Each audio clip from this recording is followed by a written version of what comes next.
إن الحمد لله نحمده ونستعينه ونستغفره ونعوذ بالله من شرور أنفسنا ومن سيئات أعمالنا من يهده الله فلا مضل له ومن يضلل فلا هادي له وأشهد أن لا إله إلا الله وحده لا شريك له وأشهد أن محمدا عبده ورسوله أما بعد فإن خير الحديث كتاب الله وخير الهدي هدي محمد صلى الله عليه وسلم وشر الأمور محدثاتها وكل محدثة بدعة وكل بدعة ضلالة وكل ضلالة في النار فأعوذ بالله من الشيطان الرجيم بسم الله الرحمن الرحيم يا أيها الذين آمنوا اتقوا الله حق تقاته ولا تموتن إلا وأنتم مسلمون يا أيها الناس اتقوا ربكم الذي خلقكم من نفس واحدة وخلق منها زوجها وبث منهما رجالا كثيرا ونساء واتقوا الله الذي تساءلون به والأرحام إن الله كان عليكم رقيبا يا أيها الذين آمنوا اتقوا الله وقولوا قولا سديدا يصلح لكم أعمالكم ويغفر لكم ذنوبكم ومن يطع الله ورسوله فقد فاز فوزا عظيما. حاضرین کرام، 25ویں پارے سورہ شورى میں اللہ عز و جل فرماتا ہے: اعوذ باللہ من الشیطان الرجیم للہ ملک السماوات والارض یخلق ما یشاء یہب لمن یشاء اناثا ویہب لمن یشاء الذکور او یزوجہم ذکرانا واناثا وَيَجْعَلُ مَن يَشَاءُ عَقِيمًا إِنَّهُ عَلِيمٌ قَدِيرٌ. آسمانوں اور زمین کی بادشاہت اللہ کی ہی ہے. جو چاہتا ہے جیسے چاہتا ہے پیدا کرتا ہے، جسے چاہتا ہے بیٹیوں سے نوازتا ہے اور جسے مناسب سمجھتا ہے بیٹوں سے نوازتا ہے. جس کے لیے مناسب سمجھتا ہے بیٹے اور بیٹیاں اسے دونوں عنایت فرماتا ہے، اور جس کے لیے اولاد مناسب نہیں سمجھتا اسے بے اولاد رکھتا ہے. یقیناً وہ ہر بات کو جاننے والا اور ہر کام کی قدرت رکھنے والا ہے. محترم حاضرین، اللہ عز و جل نے انسان کو بہت سی نعمتیں دی ہیں، جن میں سے ایک عظیم نعمت کا تذکرہ ان آیتوں میں آپ نے سنا، اور وہ ہے اولاد. اولاد لڑکی کی شکل میں ہو تو بھی اللہ رب العالمین کی رحمت اور اس کی نوازش ہے، لڑکے کی شکل میں ہو تو بھی اللہ رب العالمین کی نعمت اور اس کی عنایت ہے، اور اگر اللہ نے کسی کو دونوں دیے ہوں تو یقیناً اللہ رب العالمین کا مزید فضل اور اس کی زیادہ نوازش اور عنایتیں ہیں. لیکن اللہ وحدہ لا شریک جب کوئی نعمت دیتا ہے تو اس نعمت کے تئیں انسان کے اوپر کچھ فرائض بھی عائد کر دیتا ہے. ان فرائض کو اس نے ایک آیت میں یوں ذکر کیا: یا ایھا الذین آمنوا قوا انفسکم واہلیکم نارا وقودها الناس والحجارہ علیہا ملائکۃ غلاظ شداد لا یعصون اللہ ما امرهم ویفعلون ما یؤمرون. 28 اور 12 سورہ تحریم. اے مومنو، اپنے آپ کو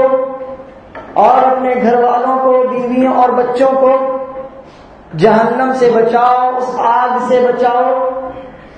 جس کا ایندھن انسان اور پتھر ہے. اس آگ کے نگراں ایسے فرشتے ہیں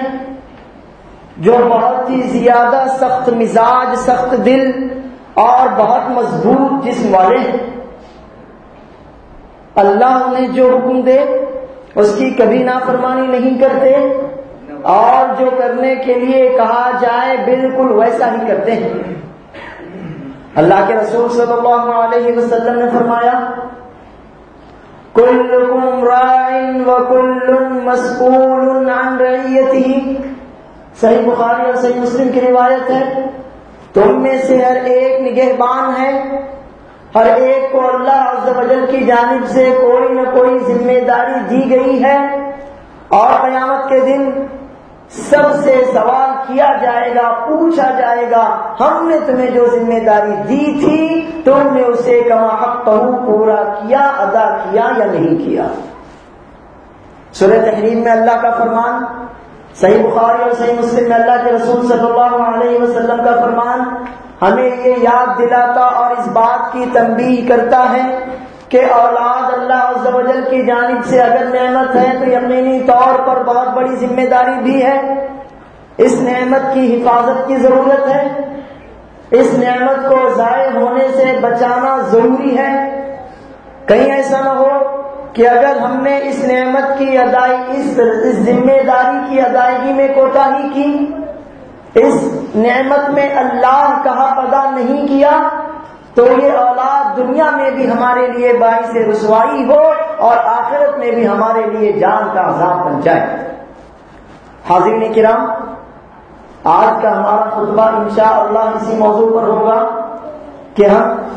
اپنے بچوں کی پرورش کس طور پر کریں کہ وہ اللہ کے، رسول اللہ صلی اللہ علیہ وسلم کے اور پھر اپنے والدین کے فرما بردار بنیں،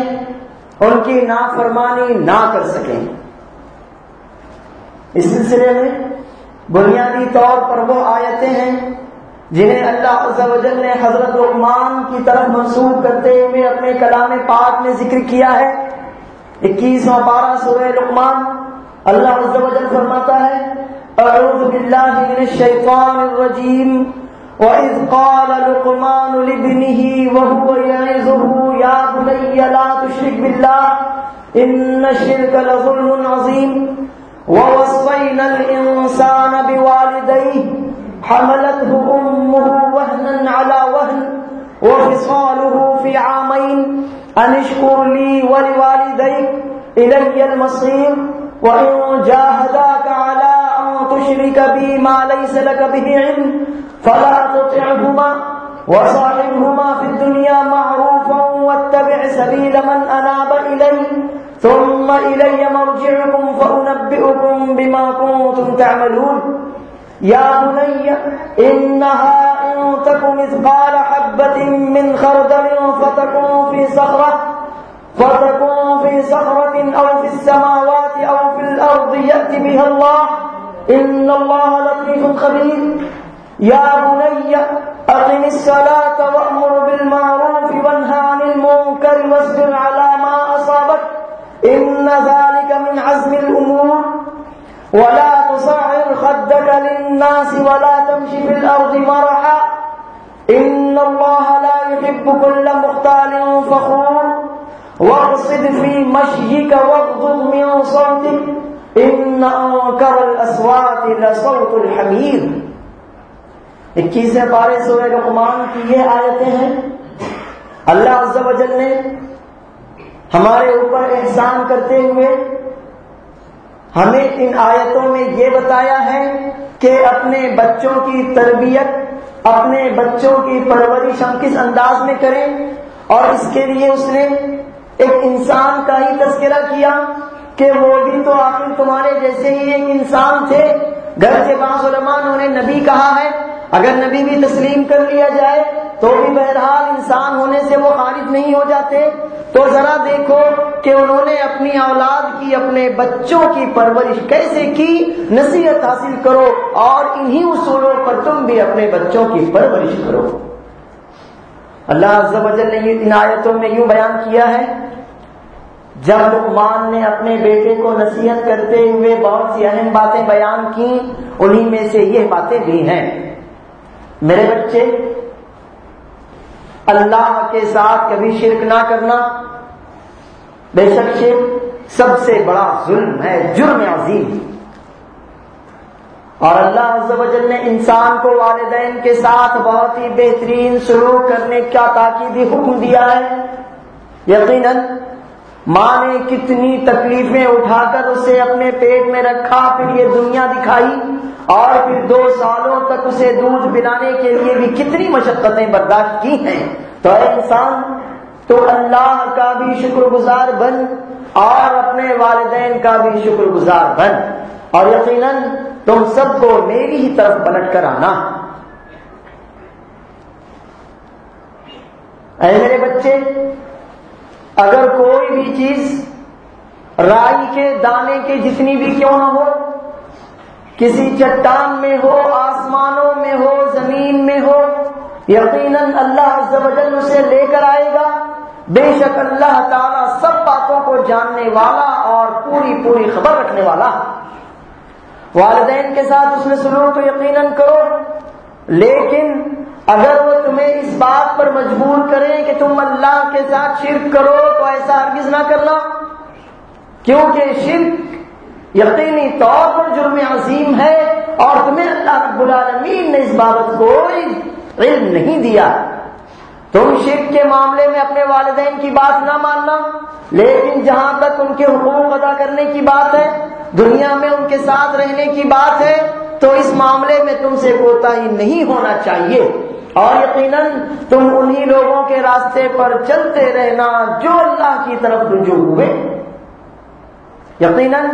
تم سب لوگوں کو اللہ کی طرف پلٹایا جائے گا، اور تم جو کچھ بھی کرتے رہے ہو اللہ عز و جل اس کی تمہیں پوری خبر دے گا۔ لقمان نے مزید کہا، میرے بچے نماز قائم کرو، بھلائیوں کا حکم دو، برائیوں سے منع کرو، اور دعوت کے اس اہم ترین فریضے کی ادائیگی میں جو بھی تکلیفیں پریشانیاں آئیں ان پر اللہ کی خاطر صبر کرو۔ بے شک دعوت دینا اور اس میں آنے والی تکلیفوں پر صبر کرنا بہت ہی مضبوط دل والوں کا کام ہے، عزیمت والا کام ہے۔ لوگوں سے اپنے گالوں کو پھلاتے نہ پھرو، زمین میں اکڑ کر نہ چلو۔ بے شک اللہ تعالی گھمنڈ کرنے والے، اترانے والوں کو کبھی پسند نہیں کرتا۔ میانہ روی سے، درمیانی چال سے زمین پر چلا کرو، اور دھیمی آواز میں بات کرو، چیخ پکار شور ہنگامہ نہ کرو۔ بے شک سب سے بری آواز گدھے کی آواز ہے۔ سورہ لقمان کی آیتیں ہمارے سامنے وہ بنیادیں رکھ دیتی ہیں کہ جن بنیادوں کو اپنا کر، جن بنیادوں پر ہم اپنے بچوں کے حال اور مستقبل کی عمارتیں کھڑی کر سکتے ہیں۔ اس سلسلے میں میں آپ کے سامنے یہ واضح کرنا چاہوں گا کہ وہ کون سے اصول ہیں جن کو اپنا کر ہم اپنے بچوں کی اسلامی روش پر تربیت اور پرورش کر سکتے ہیں کہ ہمارے یہ بچے دنیا میں ہماری آنکھوں کی ٹھنڈک بن سکیں اور آخرت میں ہمارے لیے صدقہ جاریہ بن سکیں۔ جیسے کہ ہم اپنے بچوں کو اپنے جگر کا ٹکڑا کہتے ہیں، اپنے دل کا سرور کہتے ہیں، اپنی آنکھوں کا نور کہتے ہیں، تو کب واقعی یہ ہماری آنکھوں کا نور بنیں گے، کب ہمارے دل کا کی ٹھنڈک اور ہمارے جگر کا ٹکڑا بن کر یہ دکھائیں گے؟ اس وقت یہ ہوگا جب ہمارے بچوں کی تربیت اللہ کے بتائے ہوئے اصولوں کے مطابق ہوگی، رسول اللہ صلی اللہ علیہ وسلم کے بتائے ہوئے اصولوں کے مطابق ہوگی، یعنی اسلامی اصولوں پر تربیت کی جائے گی، تو ہمارے بچے ہمارے لیے دنیا میں بھی آنکھوں کی ٹھنڈک بنیں گے اور آخرت میں ہمارے لیے رفع درجات کا ذریعہ بنیں گے۔ سب سے پہلا اصول یہ ہے کہ ہم اپنے بچوں کی تربیت توحید پر کریں، ان کو عقیدہ سکھائیں، ان کو یہ بتائیں کہ اللہ تمہارا معبود، تمہارا خالق ایک ہی ہے جس کا کوئی شریک نہیں ہے۔ یاد کیجیے اس وقت کو جب حضرت یعقوب علیہ السلام نے اپنے بچوں کو اس بات کی وصیت کی تھی، انہیں حکم دیا تھا، حالانکہ ان کے بیٹے یوسف علیہ السلام ان کی زندگی میں نبی بنائے جا چکے تھے۔ اللہ عز و جل فرماتا ہے، ام کنتم شہداء اذ حضر یعقوب الموت اذ قال لبنیہ ما تعبدون من بعدی قالوا نعبد الہک وإلہ آبائک ابراہیم واسماعیل واسحاق الہا واحدا ونحن له مسلمون۔ کیا یہ کفار مکہ جو آپ پر توحید کے سلسلے میں اعتراض کرتے ہیں، کیا یہ اس وقت موجود تھے جب یعقوب کی موت کا وقت آیا تو انہوں نے اپنے بچوں کو جمع کیا اور پوچھا میرے بعد تم کس کی عبادت کرو گے؟ تو سب بچوں نے بیک زبان ہو کر کہا کہ ہم آپ کے باپ دادا ابراہیم، اسماعیل اور اسحاق کے معبود کی عبادت کریں گے، یقیناً وہ ایک ہی تو معبود ہے اور ہم سب اس کے تابع فرمان ہیں، ہم سب اس کی باتوں کے فرما بردار۔ اللہ کے رسول صلی اللہ علیہ وسلم نے اسی اصول کو سامنے رکھتے ہوئے حضرت عبداللہ بن عباس رضی اللہ عنہما کی تربیت کی۔ سنن ترمذی کی روایت ہے، حضرت عبداللہ بن عباس رضی اللہ عنہما کہتے ہیں کہ نبی صلی اللہ علیہ وسلم نے مجھے مخاطب کیا، یا غلام انی اعلمک کلمات احفظ اللہ یحفظک احفظ اللہ تجدہ تجاہک اذا سألت فاسأل اللہ واذا استعنت فاستعن باللہ واعلم ان الامة لم اجتمعت على ان ينفعوك بشيء لم ينفعوك الا بشيء قد كتبه الله لك ولم اجتمعوا على ان يضروك بشيء لم يضروك الا بشيء قد كتبه الله عليك رفعت الاقلام وجفت الصحف۔ بچے، میں تمہیں چند باتیں سکھا رہا ہوں۔ اللہ کی حفاظت کرنا تو اللہ تمہاری حفاظت کرے گا، اللہ کے حقوق کی حفاظت کرنا، اللہ کے حقوق کسی اور کو نہیں دینا، اللہ کے حقوق میں کوتاہی نہیں کرنا تو یقیناً اللہ تمہاری حفاظت کرے گا۔ اللہ کے احکام کی حفاظت کرو گے، اللہ کے حدود کی پابندی کرو گے تو ہمیشہ اللہ رب العالمین کو اپنے سامنے پاؤ گے، اپنی مدد میں پاؤ گے، کبھی اپنے آپ کو تنہا محسوس نہیں کرو گے۔ جب بھی کچھ مانگنا ہو تو صرف اللہ سے مانگنا، جب بھی مدد کی ضرورت پڑ جائے تو مدد خالص اللہ عز و جل سے طلب کرنا۔ اور یہ جان لو کہ اگر پورے لوگ مل کر بھی تمہیں کچھ فائدہ پہنچانا چاہیں تو نہیں پہنچا سکتے مگر اتنا ہی جتنا اللہ رب العالمین نے تمہاری تقدیر میں لکھ دیا، اور اگر پورے لوگ مل کر تمہیں نقصان پہنچانا چاہیں تو اتنا ہی نقصان پہنچا سکیں گے جتنا اللہ عز و جل نے تمہارے حق میں لکھ دیا ہو۔ تقدیریں لکھنے کے بعد قلم اٹھائے جا چکے اور جن کاغذوں پر تقدیریں لکھی گئی ہیں وہ سوکھ چکے ہیں۔ اللہ کے نبی صلی اللہ علیہ وسلم نے چھوٹے سے بچے کی جو آپ کے جزاد بھائی تھے، آپ کی وفات کے وقت ان کی عمر 13 سال کی تھی، اس بچے کی پرورش، اس بچے کی تربیت توحید کے اصول پر کی کہ مانگنا ہو اللہ سے مانگنا، ڈرنا ہو اللہ سے ڈرنا، مدد کی ضرورت پڑ جائے اللہ کے علاوہ کوئی مدد کرنے والا نہیں ہے، پوری دنیا تمہارے مقابلے میں اکٹھا ہو جائے تو تمہیں کوئی نقصان نہیں پہنچا سکتی، اتنا ہی پہنچا سکے گی جتنا اللہ نے لکھا ہو، نہ لکھا ہو تو وہ نقصان بھی نہیں پہنچا سکتی۔ دوسرا اصول یہ ہے کہ ہم اپنے بچوں کی پرورش رسول اللہ صلی اللہ علیہ وسلم کی محبت پر کریں، اس لیے کہ اللہ کے نبی صلی اللہ علیہ وسلم کی محبت کے بغیر ایمان مکمل نہیں ہو سکتا۔ حضرت انس رضی اللہ عنہ راوی ہے کہ رسول اللہ صلی اللہ علیہ وسلم نے فرمایا لا یؤمن احدکم حتی اکون احب الیہ من والدہ وولدہ والناس اجمعین۔ صحیح بخاری اور صحیح مسلم کی روایت ہے کہ تم میں سے کوئی اس وقت تک مومن نہیں ہو سکتا، اس کا ایمان مکمل ہو ہی نہیں سکتا جب تک کہ خود نبی صلی اللہ علیہ وسلم اس کے نزدیک، اس کے والدین سے، اس کی اولاد سے، تمام لوگوں سے زیادہ محبوب نہ ہو جائیں۔ تو ضروری ہے کہ ہم اپنے بچوں کی پرورش، اپنے بچوں کی تربیت نبی صلی اللہ علیہ وسلم کی محبت پر کریں۔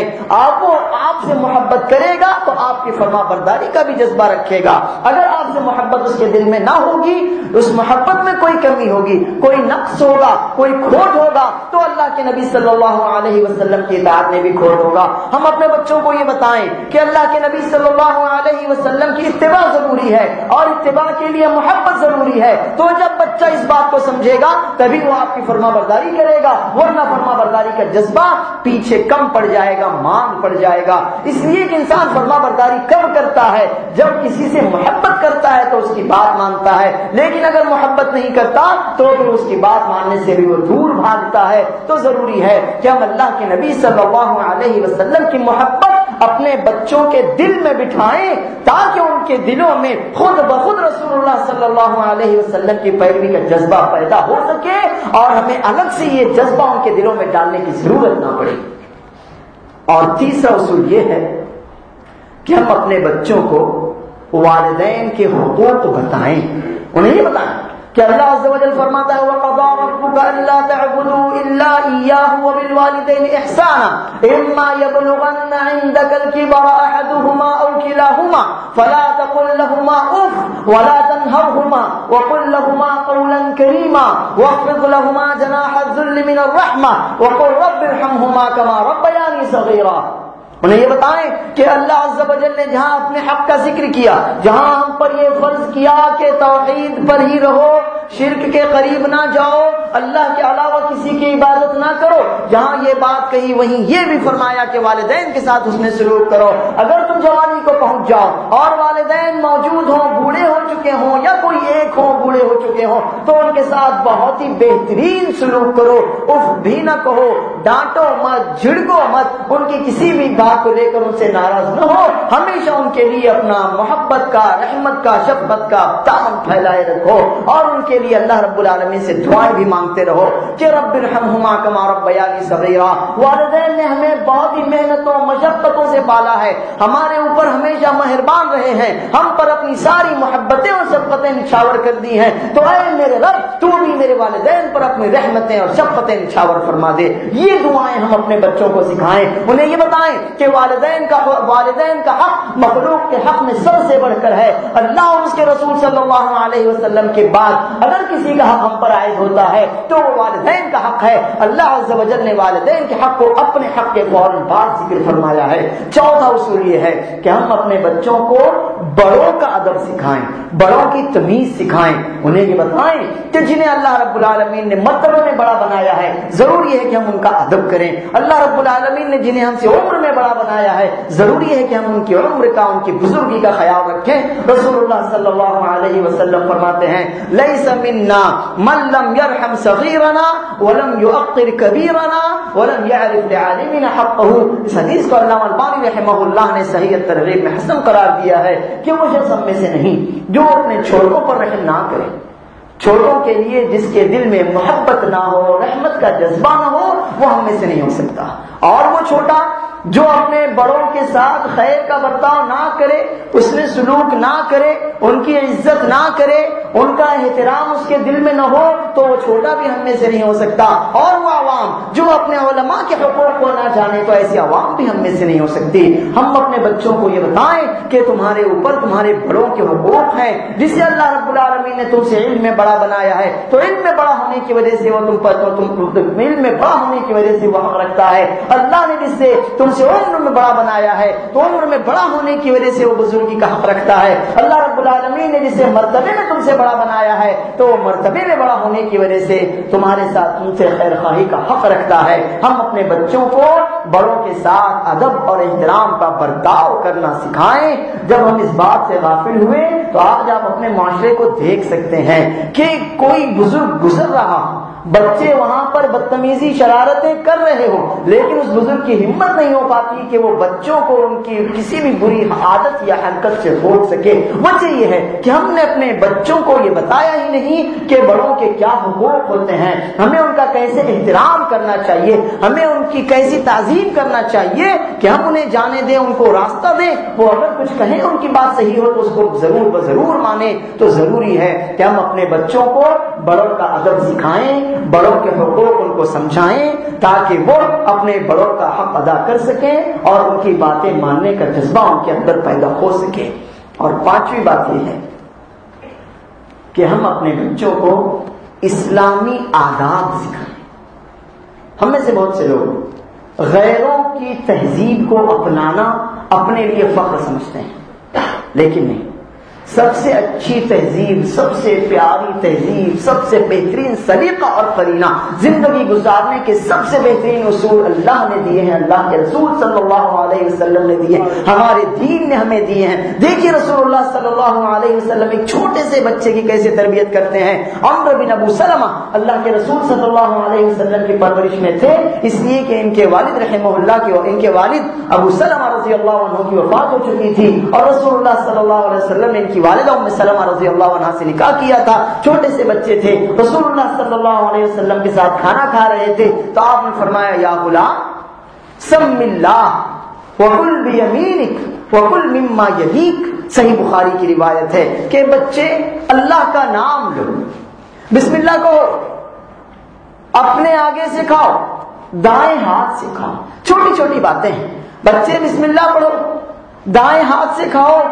اور اپنے آگے سے کھاؤ. چھوٹی چھوٹی باتیں. لیکن آپ نے دیکھا کہ یہی چھوٹی چھوٹی باتیں آگے چل کر بہت سی بڑی بڑی باتوں کی بنیاد بن جاتی ہیں. اور یہ چھوٹی چھوٹی باتیں چھوٹے چھوٹے بچوں کو ہی سکھائی جاتی ہیں تاکہ آگے چلنے کے بعد وہ کسی بھی طرح کی بد تہذیبی کا شکار نہ ہو سکے. تو ہم اپنے بچوں کی پرورش اسلامی آداب پر کریں. انہیں یہ بتائیں کہ ہمارا طریقہ، ہمارا رہن سہن، وہ طریقہ، وہ قرینہ، زندگی گزارنے کا وہ ذریعہ، وہ سبب جو اسلام نے ہمیں بتایا ہے، اس سے بہتر کسی کی تہذیب نہیں ہو سکتی، اس سے بہتر کسی کا قرینہ اور سلیقہ نہیں ہو سکتا. ہر طریقے اور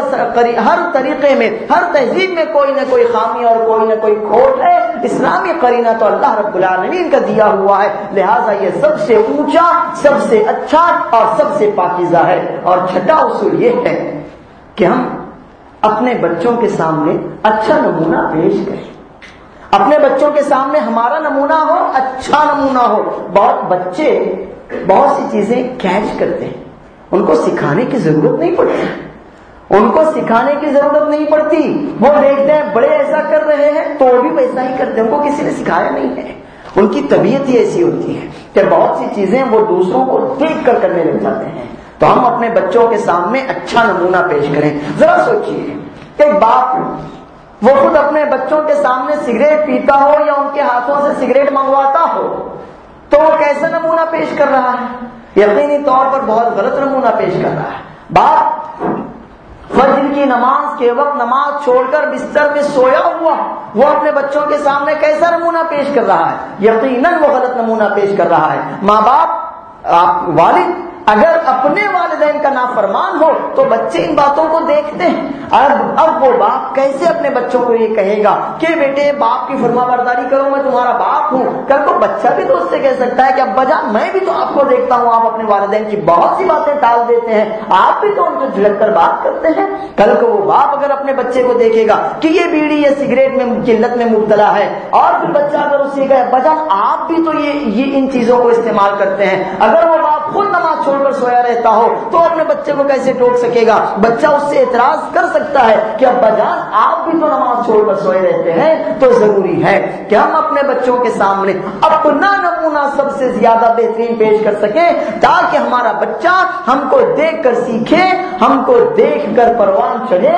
اور پھر کل کو اسے اعتراض کا کوئی موقع نہ مل سکے کہ ابا جان یہ برائی تو آپ میں بھی ہے، ابا جان اس خرابی میں آپ بھی مبتلا ہیں. اس لیے ضروری ہے کہ ہم اپنے بچوں کے سامنے اچھا نمونہ پیش کریں. بہت سی برائیاں جو ہمارے اندر ہوتی ہیں انہیں اللہ کی خاطر تو چھوڑیں ہی، اور اس نیت سے بھی چھوڑیں کہ کہیں یہ برائی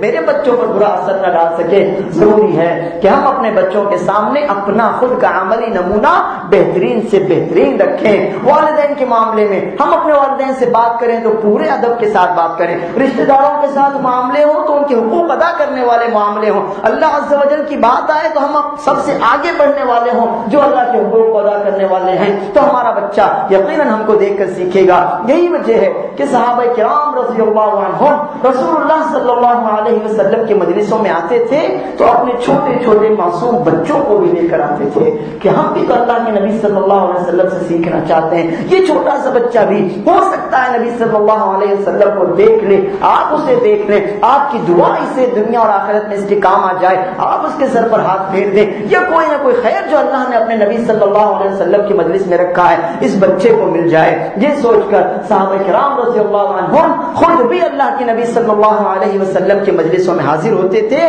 اور اپنے چھوٹے چھوٹے معصوم بچوں کو بھی آپ کی خدمت میں لایا کرتے تھے. تو ہم اپنے بچوں کو خیر کی مجلسوں میں لائیں، مسجدوں میں لے کر آئیں، علماء سے ملانے کے لیے لے کر جائیں، وعظ و نصیحتوں کی مجلسوں میں ان کو لے کر پہنچیں، قرآن سیکھیں اور ان کو بھی سکھائیں. اپنے بچوں کو ہم اچھی تعلیم دیں اور ان کے سامنے اچھا نمونہ پیش کریں. چھٹا ذریعہ یہ ہے کہ ہم اپنی اولاد کے لیے اللہ تعالیٰ سے دعا کریں. حضرت ابراہیم علیہ السلام کی دعا یاد کیجیے. جب انہوں نے اپنے بیٹے اسماعیل کو ان کی والدہ ہاجرہ کے ساتھ مکے میں چھوڑ دیا تھا، جہاں اللہ کے علاوہ کوئی ان کا پرسان حال نہیں تھا، وہاں پر انہوں نے دعا مانگی تھی، رب اجعلنی مقیم الصلاۃ ومن ذریتی ربنا وتقبل دعاء ربنا اغفر لی ولوالدی وللمؤمنین یوم یقوم الحساب، میرے رب تو مجھے اور میری اولاد کو نماز قائم کرنے والا بنا، اے ہمارے رب تو دعائیں قبول کر، اے ہمارے رب تو قیامت کے دن مجھے بخش دینا، میرے والدین کو بخش دینا، اور تمام کا تمام لوگ مومنوں کو بخش دینا۔ ابراہیم علیہ السلام کی وہ دعا بھی یاد کیجئے جب انہوں نے اولاد کے حصول کے لیے کی تھی، رب هب لی من الصالحین، یہ نہیں کہا تھا رب مجھے اولاد دے، نہیں کہا تھا میرے رب مجھے ایسی اولاد دے جو نیک ہو، آگے چل کر صلاحیت اور صالحیت اس میں پورے طور پر پائی جائے۔ یاد کیجیے اللہ عز و جل کی سکھائی ہوئی وہ دعا، ربنا هب لنا من ازواجنا وذرياتنا قرۃ اعین واجعلنا للمتقین اماما، اے ہمارے رب تو ہمیں ہماری بیویوں اور ہماری اولاد سے آنکھوں کی ٹھنڈک عطا فرما، یعنی ہماری اولاد ایسی ہو کہ جسے دیکھ کر آنکھیں خوش ہو جائیں، جسے دیکھ کر دل کو سرور اور چین مل جائے، اور ہمیں تو متقیوں کا امام بنا۔ یاد کیجیے رسول اللہ صلی اللہ علیہ وسلم کا وہ فرمان جس میں آپ فرماتے ہیں کہ جب انسان مر جاتا ہے تو اس کے اعمال کا دفتر بند ہو جاتا ہے، اذا مات الانسان انقطع عنه عمله الا من ثلاثه الا من صدقه جاریہ او علم ينتفع به او ولد صالح يدعو له، انسان مر جاتا ہے تو اب اس کے اعمال کرنے کی کوئی گنجائش باقی نہیں رہتی، لیکن تین اعمال ایسے ہیں کہ جن کا ثواب اسے مرنے کے بعد بھی ملتا رہتا ہے۔ ایک تو وہ صدقہ جو اسے صدقہ جاریہ کے طور پر چھوڑ گیا ہو، لوگ جب تک اس سے فائدہ اٹھاتے رہیں گے اس کی نیکیوں میں اضافہ ہوتا رہے گا،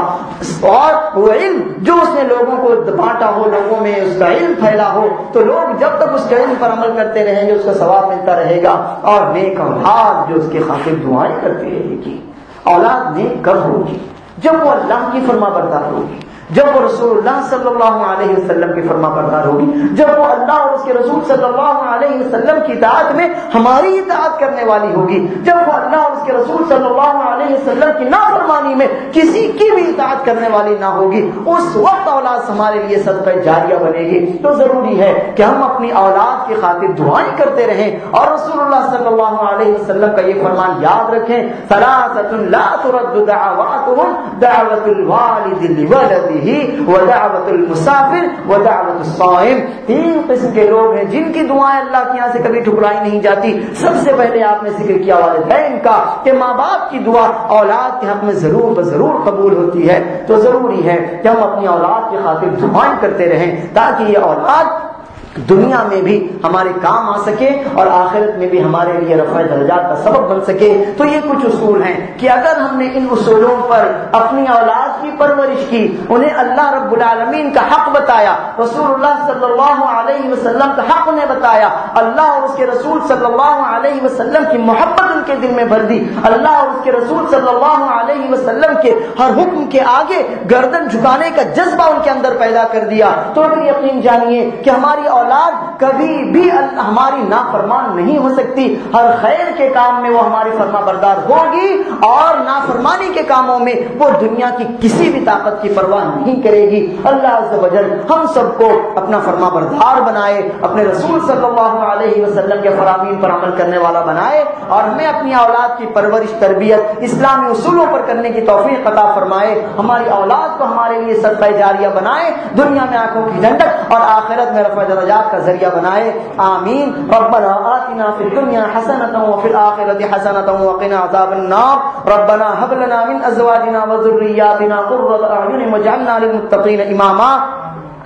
اللهم صل على محمد وعلى آل محمد كما صليت على إبراهيم وعلى آل إبراهيم إنك حميد مجيد، اللهم بارك على محمد وعلى آل محمد كما باركت على إبراهيم وعلى آل إبراهيم إنك حميد مجيد۔